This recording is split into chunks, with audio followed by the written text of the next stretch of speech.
Hello everybody. Welcome to the channel. If you are new, welcome back if you're already a subscriber. I want to start off by saying that this is the very last video for week 12. So 4 12 by 12 process videos and 2 pocket page videos are available. The pocket pages are together in one video, just to note that, so they're not separated. But yes, week 12 was very busy. Jeff's grandfather's birthday party was the Saturday of that week, and then my birthday was the Monday of that week. So it's pretty full, lots to document. And I am just one of those people that obviously, I pick and choose what photos are going to make the cut, but I don't get really in the weeds about how many spreads it takes, as long as I feel like what I want documented is a part of that week. So that's why I don't really care if I have multiples. It just obviously takes longer. But this is the last one, and then we get to move on.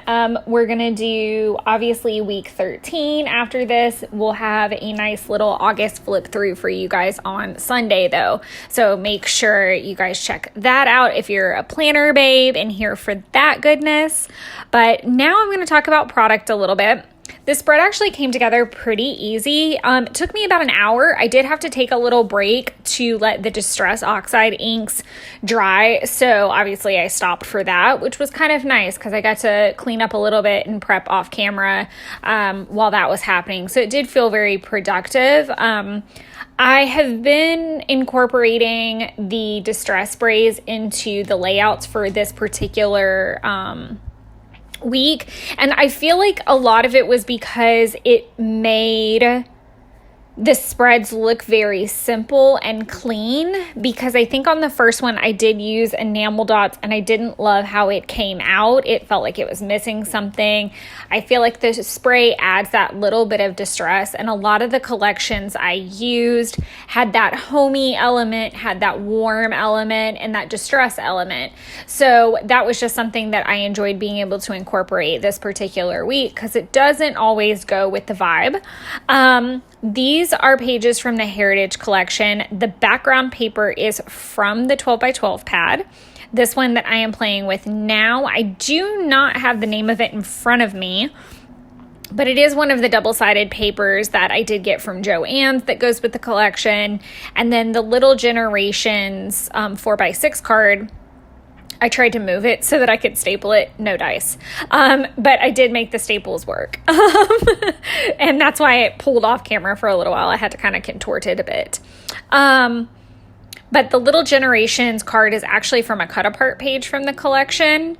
I don't even know how much is still available with Heritage. I think it might have to be just something you happen upon.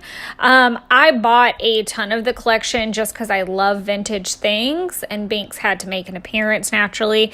She's very out of sorts today, in a good way. She's very playful and running around and having a wonderful Saturday, but it makes for a very interesting craft time with her, trying to keep her off of the desk and not jumping around and making jingle noises when I'm trying to do a voiceover. But this is where I kind of throw in the Distress Oxide a little bit.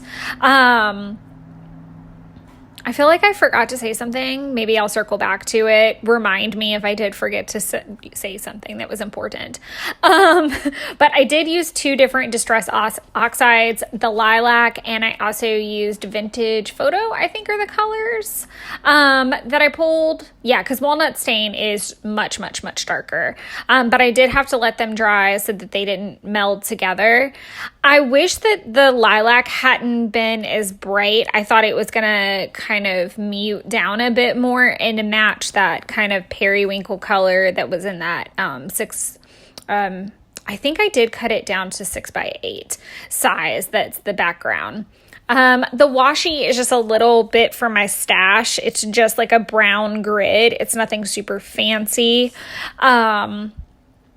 So nothing really to report with that. As far as the tags go, those are from a cut apart page as well. Not the same one as the Generations. I think this might have actually possibly come from the paper pad too. I prepped a lot of these spreads in bulk and had them like stored in my scrapbook album in their particular pocket, even with all the like little fixings. So I normally am really good about remembering it because I pretty much film right after I gather. It's rare that I do it so in bulk like I did this round, but because there were so many 12 by 12s, I kind of went through my stash all at one time. So there's a little tip there if you want to bulk prep. Like maybe you're not in the, and I do talk about this pretty regularly, like sometimes I'm not in the mood to stick things to the paper. I'm in the mood to prep the things, or I'm in the mood to fussy cut. So I usually just try to follow that frenzy and use it to my advantage, because I know the circle will come around and I'll want to bulk create and be super aggravated that I don't have anything prepped, which is kind of what I'm going through right now. And I'm I want to create, but I really need to prep quite a bit going into Labor Day weekend and things like that. And I'm actually working out of 2 albums right now. I'm working on the 2021 vacation spreads from Taylor and I going on vacation last year, and then I'm obviously working my way through this year's week by week strategy, but such is life. But as far as the twine goes, I want to say that's a Park Lane twine. I do use it quite a bit because I have like a super huge roll of it. I feel like I need to buy more of it all the time because I do use it so much, but I really don't think I'll run out for ages. And then I have a pink and white one that I gravitate towards as well. But I thought the tags gave it a little bit more texture. I think looking back on the entire spread, I wish I had done more layers in the sense of like bumping things up a bit. Again, I wanted to keep these spreads pretty tame. Lots of just flat layering or like paper on paper layering, not necessarily like foam, lots and lots of foam layers. I didn't want it to get too bulky or too big, just because I felt like the photo said a lot and I really didn't want to distract from that. Hence the Distress Oxide ink, not enamel dots that were big and shiny and all over the place. This needed to be really clean and look really cohesive. I think, in my opinion, this ended up being the least cohesive, but my favorite photos. This is Jeff, his grandfather, his brother, and his nephew all together. And it doesn't always work when we can all be together. So it was very nice that we did get to spend some time together and we did get lots of photos. Oh, my whole face is in here. Who knew? I did not. So we've got a couple stickers from the Heritage Collection. So the butterflies, the This Is What Matters Most, those are from the collection. And then the little circle is actually just I haven't made it yet. I'm working on it. So that is a vellum circle that I just made. I just print quotes onto vellum with stuff like this. I know I've talked about this in a previous video for this week 12 series. I find it very hard sometimes to journal about things that I feel like I shouldn't. So I actually journaled about this separately, like spending the day there and the amazing memories we created and that kind of thing in the pocket page side of this. To me, I really wanted to keep these big 12 by 12s available for the boys to enjoy.